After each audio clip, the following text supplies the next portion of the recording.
ಪಾಕಿಸ್ತಾನದಲ್ಲಿ ಏನೂ ಆಗೇ ಇಲ್ಲ ಅನ್ನುವಂಥದ್ದನ್ನ ಅಲ್ಲಿರುವಂಥ ಪ್ರಧಾನಿ ಬಿಲ್ಡಪ್ ಕೊಟ್ಕೊಂಡು ನಿನ್ನೆ ಪೋಸ್ಟ್ ಕೊಟ್ಕೊಂಡು ಕಾಮಿಡಿ ಪೀಸ್ ಆಗ್ಬಿಟ್ರು. ಆದರೆ ಈಗ ಪಾಕಿಸ್ತಾನದ ವಾಯುನೆಲೆಗಳ ಮೇಲೆ ಭಾರತ ಏರ್ ಸ್ಟ್ರೈಕ್ ಮಾಡಿರೋ ವಿಚಾರದಲ್ಲಿ ಈಗ ಸಿಂಧ್ನ ಅಲ್ಲಿರುವಂಥ ಮುಖ್ಯಮಂತ್ರಿಗಳಿಗೆ ಒಪ್ಕೊಳ್ತಾ ಇದ್ದಾರೆ ಪಾಕಿಸ್ತಾನದಲ್ಲಿ.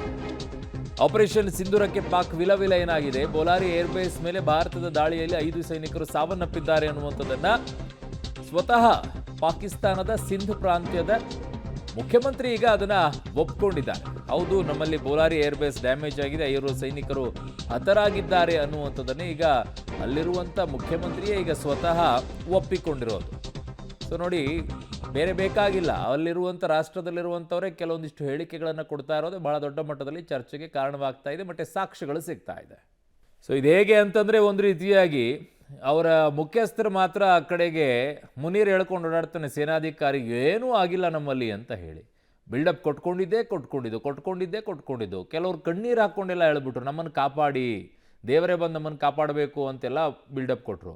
ಅದಕ್ಕೆ ಆ ಮುನೀರು ಅಲ್ಲಿರುವಂಥ ಪ್ರಧಾನಿಗಳನ್ನು ಪಾಪ ಹೋಗ್ಬಿಟ್ಟು ಕರ್ಕೊಂಡ್ಬಿಟ್ಟು ಶೋ ಆಫ್ ಎಲ್ಲ ಮಾಡಿಬಿಟ್ಟು ಏನೂ ಆಗಿಲ್ಲ ಅನ್ನೋ ರೀತಿಯಲ್ಲಿ ತೋರ್ಸಕ್ಕೆ ಹೋದ, ಕಾಪಿ ಕ್ಯಾಟ್ ಮಾಡಿದ್ರು ನಮ್ಮ ಪ್ರಧಾನಿಗಳ ರೀತಿಯಲ್ಲಿ. ನಿಜವಾಗಿಯೂ ಹೇಗಾಗಿದೆ ಅನ್ನುವಂಥ ಪರಿಸ್ಥಿತಿಯನ್ನು ಅಲ್ಲಿ ಸ್ಥಳೀಯವಾಗಿ ಕೆಲವು ನಾಯಕರು ಬಿಚ್ಚಿಟ್ರು.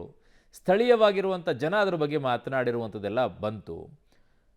ಈಗ ಸಿಂಧ್ ಪ್ರಾಂತ್ಯದ ಮುಖ್ಯಮಂತ್ರಿನೇ ಹೇಳ್ತಾ ಇದ್ದಾರೆ, ಹೌದು, ಬೋಲಾರಿ ಏರ್ಬೇಸ್ನಲ್ಲಿ 5 ಸೈನಿಕರು ಹತರಾಗಿದ್ದಾರೆ. ಅಂದರೆ ಬೋಲಾರಿ ಏರ್ಬೇಸ್ ಹೇಗಾಗಿದೆ ಅನ್ನುವಂಥದ್ದನ್ನು ಯೋಚನೆ ಮಾಡ್ಕೊಳ್ಳಿ, ಏನಾಗಿರಬೇಕು ಅಂತೇಳಿ.